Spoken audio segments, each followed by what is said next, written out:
Salam saudara yang terkasih nama Tuhan. Kita bersyukur bahwa hari ini kita akan beribadah kembali kepada Tuhan di hari Tuhan. Dan sebelum kita membaca firman Tuhan, saya mengajak kita untuk kita berdoa. Bapa, terangilah hati dan pikiran kami, tenangkan hati kami, dan mampukan kami untuk kami boleh memahami kebenaran-Mu dan menjadi pelakunya. Tolong hamba-Mu agar hamba dapat menyampaikan firman-Mu dengan baik, mudah dimengerti, dan menjadi berkat bagi jemaat-Mu. Dalam nama Tuhan Yesus kami berdoa. Amin. Saya mengajak kita membaca firman Tuhan dari Injil Lukas pada pasalnya yang ke-10, ayat ke-25 sampai dengan ayatnya yang ke-37, dengan judul perikop Lembaga Alkitab Indonesia, Orang Samaria yang Murah Hati. Demikianlah firman Tuhan. Pada suatu kali, berdirilah seorang ahli Taurat untuk mencobai Yesus. Katanya, "Guru, apa yang harus kuberbuat untuk memperoleh hidup yang kekal?" Jawab Yesus kepadanya, "Apa yang tertulis dalam hukum Taurat? Apa yang kau baca di sana?" Jawab orang itu, "Kasihilah Tuhan Allahmu dengan segenap hatimu, dan dengan segenap jiwamu, dan dengan segenap kekuatanmu, dan dengan segenap akal budimu. Dan kasihilah sama manusia seperti dirimu sendiri." Kata Yesus kepadanya, "Jawabmu itu benar. Perbuatlah demikian, maka engkau akan hidup." Tetapi untuk membenarkan dirinya, orang itu berkata kepada Yesus, "Dan siapakah samaku manusia?" Jawab Yesus, "Adalah seorang yang turun dari Yerusalem ke Yeriko. Ia jatuh ke tangan penyamun-penyamun, yang bukan saja merampoknya habis-habisan, tetapi yang juga memukulinya, dan yang sudah itu pergi meninggalkannya setengah mati. Kebetulan ada seorang imam turun melalui jalan itu. Ia melihat orang itu, tetapi ia melewatinya dari seberang jalan. Demikian juga seorang Lewi datang ke tempat itu. Ketika ia melihat orang itu, ia melewatinya dari seberang jalan. Lalu datang seorang Samaria yang sedang perjalanan ke tempat itu. Dan ketika ia melihat orang itu, tergeraklah hatinya oleh belas kasihan. Ia pergi kepadanya, lalu membalut luka-lukanya. Sesudah ia menyiraminya dengan minyak dan anggur, kemudian ia menaikkan orang itu ke atas keledai tunggangannya sendiri, lalu membawanya ke tempat penginapan dan merawatnya. Keesokan harinya, ia menyerahkan 2 dinar kepada pemilik penginapan itu. Katanya, "Rawatlah dia, dan jika kau belanjakan lebih daripada ini, aku akan menggantinya waktu aku kembali." Siapakah di antara ketiga orang ini menurut pendapatmu adalah sesama manusia dari orang yang jatuh ke tangan penyamun itu? Jawab orang itu, "Orang yang telah menunjukkan belas kasihan kepadanya." Kata Yesus kepadanya, "Pergilah dan perbuatlah demikian." Demikian jauh pembacaan firman Tuhan. Yang berbahagia adalah setiap orang yang mendengar dan melakukan firman Tuhan. Saudaraku, hari ini kita merenungkan firman Tuhan dengan tema, siapakah sesamaku manusia? Saudara yang Tuhan Yesus kasihi, kita telah mendengarkan pembacaan ini.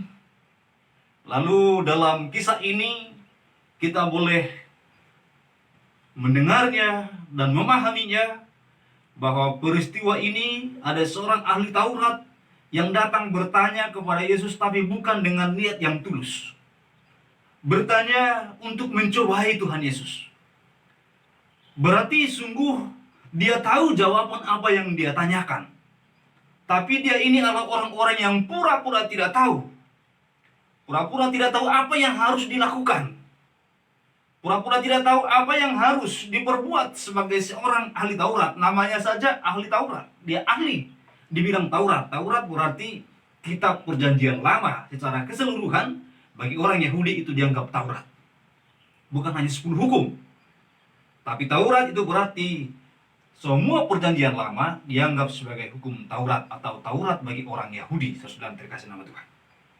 Dan dia ahli bidang itu, tapi dia masih pura-pura tidak tahu. Sama halnya dengan banyak orang hari ini, pura-pura tidak tahu. Pura-pura tidak tahu apa yang harus diperbuatnya. Pura-pura tidak tahu bagaimana hidup seorang Kristen. Pura-pura tidak tahu bagaimana seorang hidup yang untuk memuliakan Tuhan. Apa yang harus diperbuat. Dan ayat ini berbicara kepada kita tentang seorang yang pura-pura tidak tahu, bertanya, mencobai Tuhan.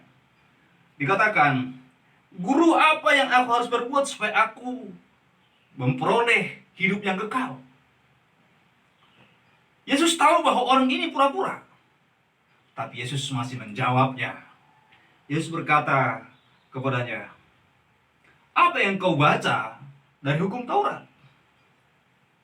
Lalu saudara, dia berkata bahwa kasihilah Tuhan Allahmu dengan segenap hatimu, dengan segenap kekuatanmu, dengan segenap akal budimu.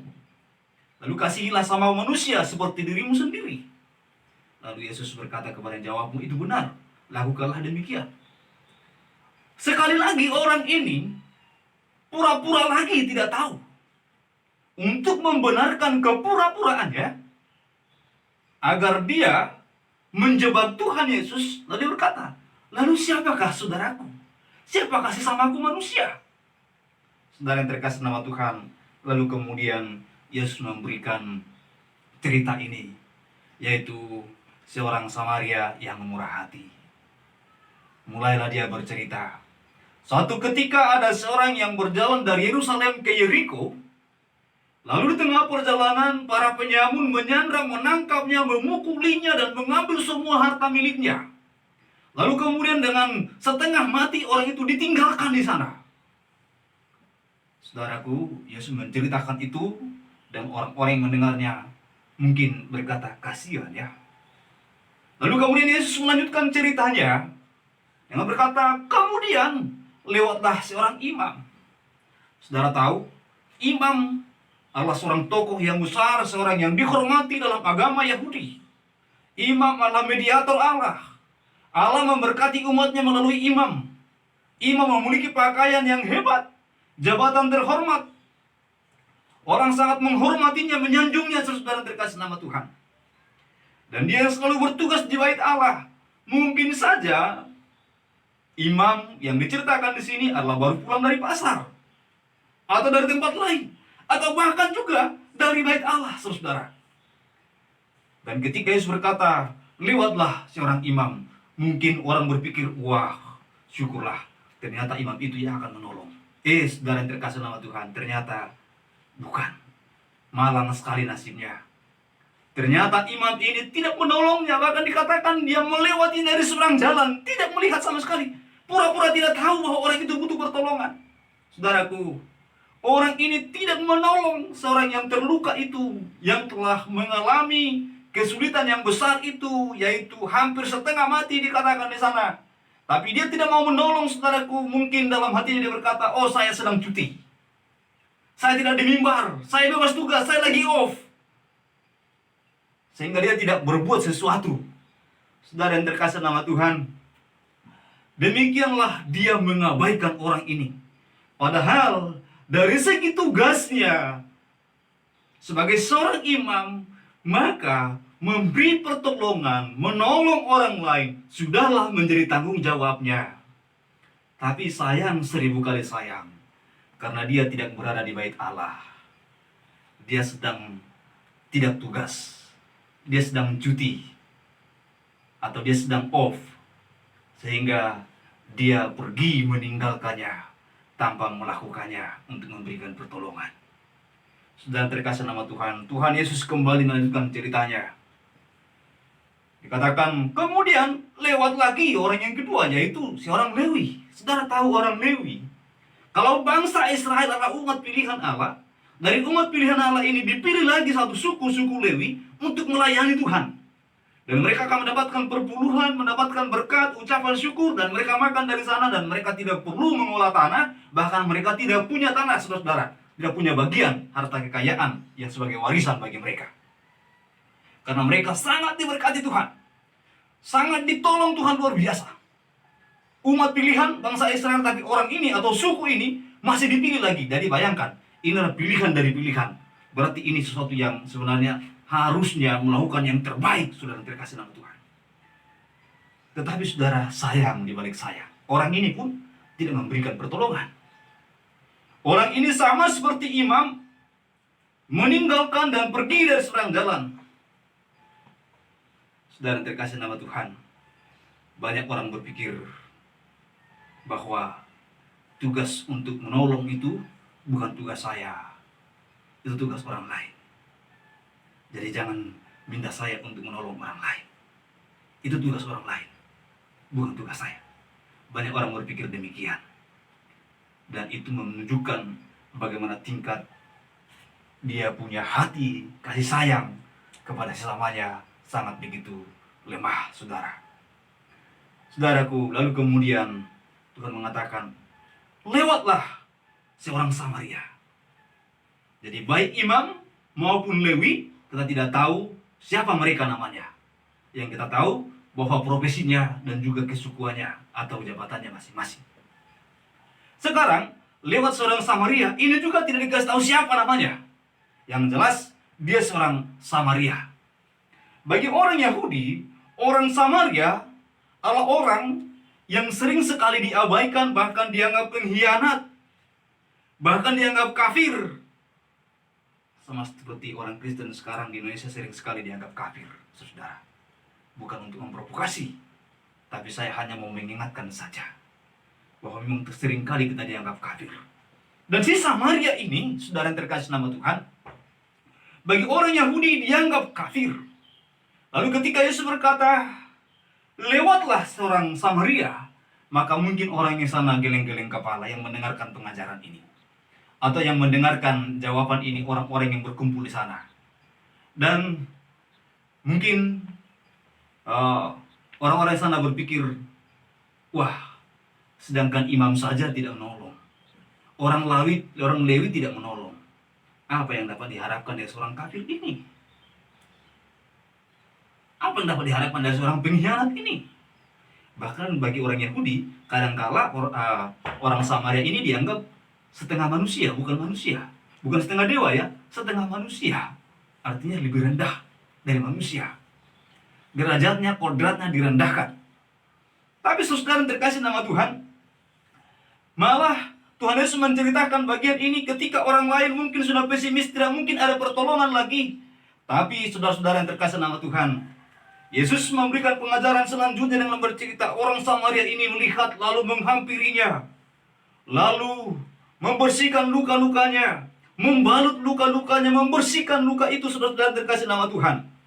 Dan kemudian dia mengangkat saudara atau sesama ini, orang yang terluka parah ini, ke atas keledainya, dan kemudian dia membawa kepada penginapan. Saudara, kita boleh lihat dari bagian ini bahwa seorang Samaria ini, saudara terkasih nama Tuhan, yang dalam perjalanannya, ayat firman Tuhan mengatakan tergeraklah hatinya oleh belas kasihan. Dia tidak punya rencana untuk memberikan pertolongan, tapi ketika dia melihat orang butuh pertolongan, dia spontan untuk menolong. Dia langsung pergi menolongnya. Dia memiliki belas kasihan yang sangat luar biasa. Dan dia tidak bertanya, apa agamamu? Apa sukumu? Kamu dari suku mana? Apakah engkau orang Israel atau bukan? Dia tidak bertanya hal itu. Apakah engkau orang Samaria atau tidak? Tidak, dia tidak bertanya itu. Dia langsung memberikan pertolongan, saudara terkasih nama Tuhan. Dia menyirami orang ini dengan minyak dan anggur. Artinya dia membersihkan luka-lukanya. Dan kemudian, saudaraku, dia punya fasilitas yaitu keledai, tetapi dia gunakan untuk saudara yang terluka ini, yang pada bagian ini Yesus katakan sebagai sesama. Dia menaikkan orang yang terluka ini ke keledai, lalu menggiringnya sampai kepada penginapan. Bayangkan dia yang harus naik keledai, tetapi dia berjalan kaki membawa orang ini naik keledai. Mengapa? Karena dia tahu orang ini lebih butuh sekarang atas fasilitas ini. Dia tidak bisa berjalan. dan dia butuh pertolongan, maka dia merelakan fasilitasnya, miliknya sendiri. Jadi bukan hanya tenaganya yang dia berikan, bukan hanya perasaannya, bukan hanya sekedar berkata kasihan. Tidak, dia melakukannya. Dia berbuat, dia menyembuhkan dengan caranya sendiri.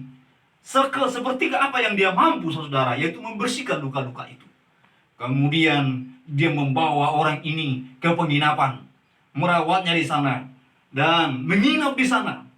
Kemudian saudara terkasih nama Tuhan, keesokan harinya orang ini memberikan 2 dinar kepada pemilik penginapan dan berkata, rawatlah orang ini. Dan jika engkau membelanjakan lebih daripada ini, besok aku akan membayarnya kembali kepadamu. Ini menunjukkan bahwa dia memberikan pertolongan dengan tulus dan ikhlas. Dan bukan hanya tulus dan ikhlas, tetapi juga memberikan pertolongan secara tuntas. Saudara yang terkasih nama Tuhan, ini orang yang terluka telah mengambil waktu dari seorang Samaria ini. Waktu seorang Samaria sudah terpotong banyak, uangnya juga terkuras atau digunakan untuk perawatan seorang yang terluka ini. Fasilitasnya juga digunakan untuk menolong yang terluka ini. Saudara terkasih nama Tuhan, dan orang ini adalah orang yang tak terduga. Orang yang tidak pernah dipikirkan atau diharapkan orang lain untuk menolong. Orang Samaria seperti saya katakan tadi, orang yang dianggap setengah manusia, orang yang dianggap kafir, tapi dia menunjukkan kasih yang sangat luar biasa. Lalu Yesus telah menceritakan cerita itu.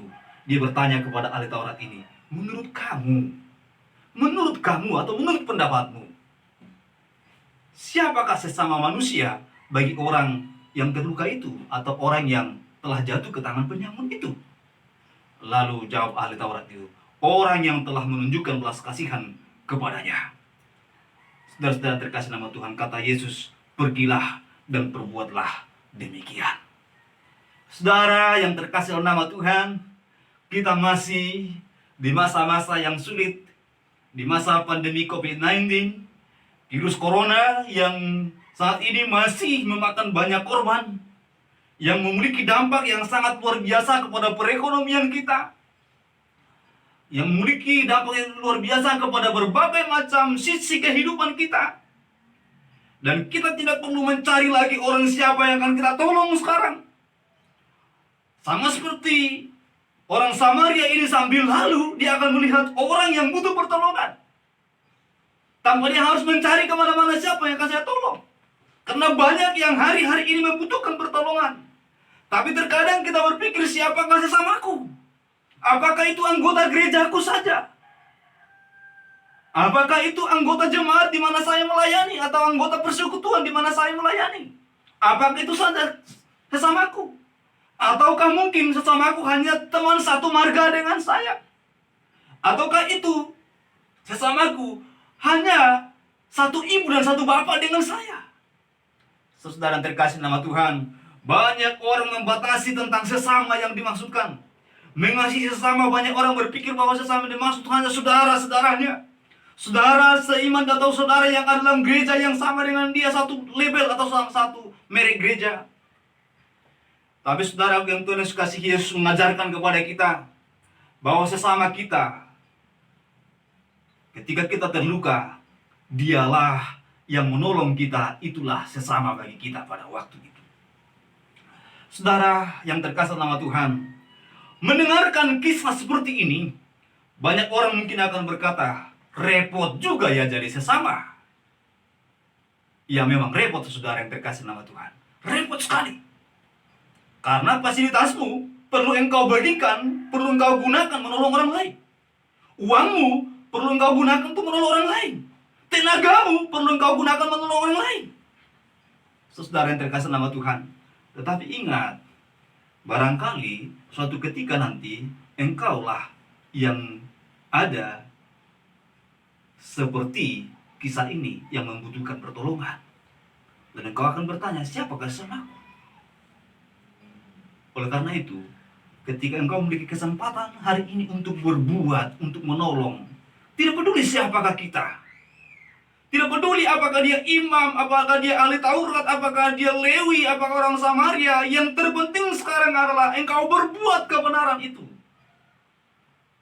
Yang terpenting sekarang adalah bukan jabatanmu, tetapi perbuatanmu. Yang terpenting sekarang responmu untuk melakukan kebenaran. Responmu untuk menunjukkan kasih Tuhan yang ada padamu. Bukan sekedar kata-kata, tapi perbuatan kita, praktek nyata kita. Karena saudara-saudara terkasih nama Tuhan, orang yang beriman pasti dia akan berbuat. Mustahil saya percaya kepada Tuhan tapi saya tidak mau melakukan perkataannya. Jika kita berkata bahwa kita mengasihi Tuhan, maka kita harus melakukan perintahnya. Jika kita beriman kepada Kristus Tuhan, maka tidak mungkin kita menolak untuk melakukan apa yang diajarkan oleh Tuhan. Oleh karena itu, saudara terkasih nama Tuhan, Paulus berkata kepada jemaat di Roma, hendaklah kamu saling mengasihi sebagai saudara. Saudara-saudara terkasih nama Tuhan, pada Roma pada pasal 12 ayat yang ke-10. Tuhan selalu mengajarkan kita untuk selalu mengasihi. Itulah hukum yang pertama dan terutama. Mengasihi Tuhan dan juga mengasihi sesama. Itulah perintah. Dan namanya perintah berarti harus dilakukan. Bukan harus diabaikan, tetapi untuk harus dilakukan. Tetapi banyak orang hari-hari ini mencoba mengabaikannya. Jadi, apa yang kita harus lakukan sekarang ini? Berbuatlah kebenaran. Tolonglah orang yang membutuhkan. Bantulah mereka yang kesesakan. Jadilah sesama bagi orang lain yang membutuhkan hari ini.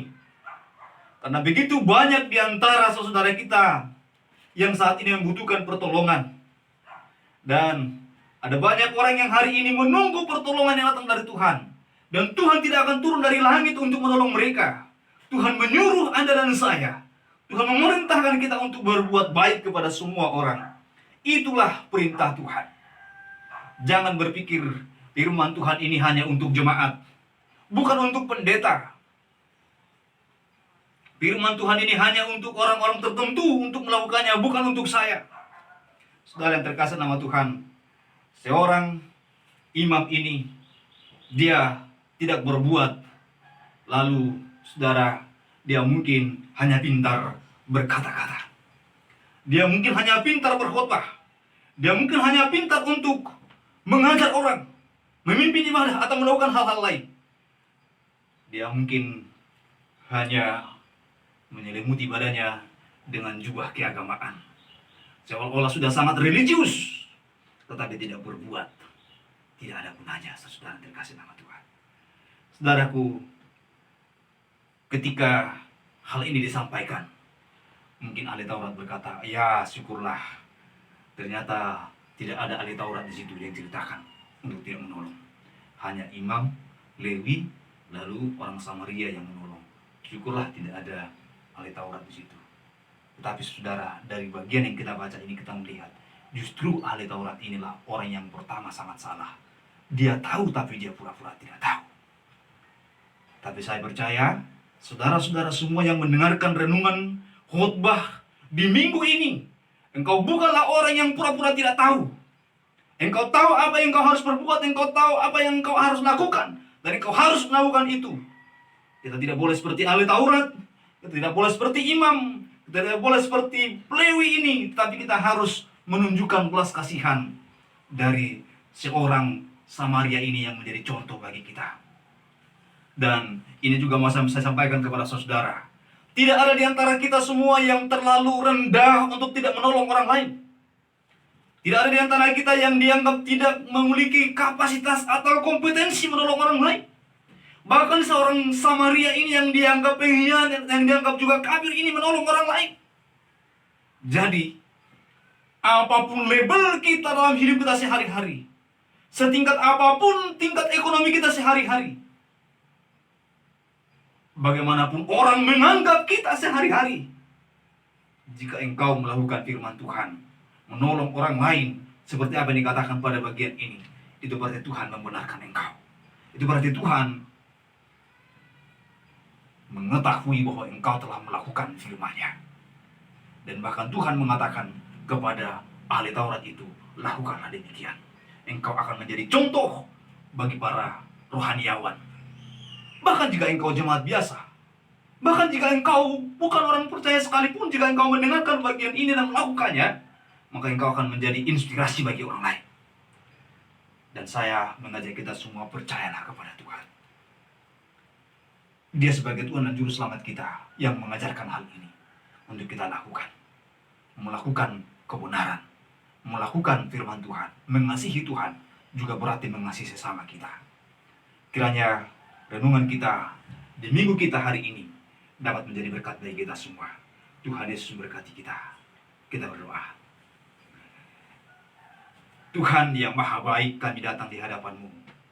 Kami ingatkan agar kami menjadi sesama bagi orang lain yang membutuhkan.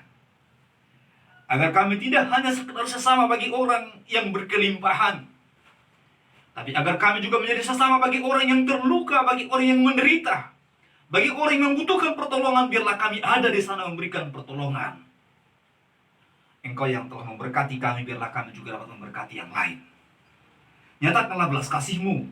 Tolonglah kami semua untuk melakukan hal ini, Bapa. Ingatkan kami semua, saudara kami Tuhan yang ada di rumah masing-masing, yang mendengarkan bagian ini. Gerakkan hati mereka juga, hati kami semua, untuk kami berbuat, menolong sesama kami, menjadi saluran berkat Tuhan kepada semua orang. Tanpa kami harus memandang bulu, tapi kami menunjukkan belas kasihan Tuhan yang ada pada kami kepada orang lain. Terima kasih Bapa.